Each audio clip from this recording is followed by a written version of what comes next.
Yes, ready, start. The most important decision of the conference is the Declaration on World Peace and Cooperation. The nations assembled set out the principles which should govern relations between them and indeed the countries of the world as a whole. These are capable of universal application and are historic in their significance. We in India have in recent months sought to formulate the principles which should govern our relations with other countries and often spoken of them as the five principles. In the Bandung Declaration, we find the full embodiment of these five principles and the addition to them of elaborations which reinforce these principles.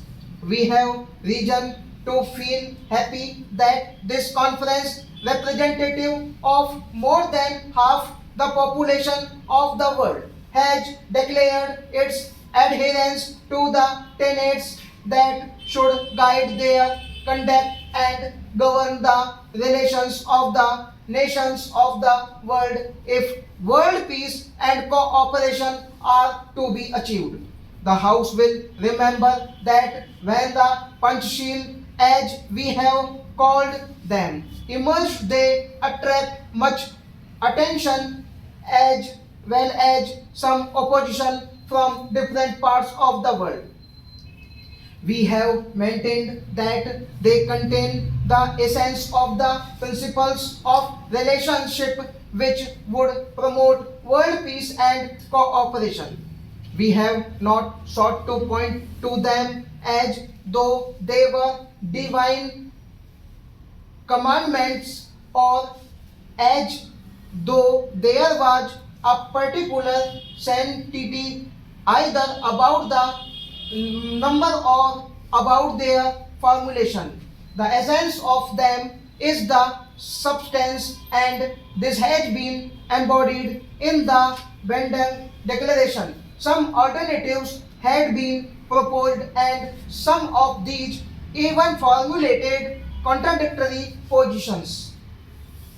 The final declaration embodies no contradictions. The government of India is in total agreement with the principles set out in the Bandung Declaration and will honor them. They contain nothing that is against the interests of our country or the established principles of our foreign policy. The declaration includes a clause which has a reference to collective defense. The House knows that we are opposed to military pacts, and I have repeatedly stated that these pacts, based upon the idea of balance of power and negotiation from strength and the grouping of nations into rival camps, are not in our view a contribution to peace. We maintain that view. The Bandung Declaration, however, relates to self-defense in terms of the Charter of the United Nations. The provisions of the Charter make it clear about the inherent right of self-defense. Stop.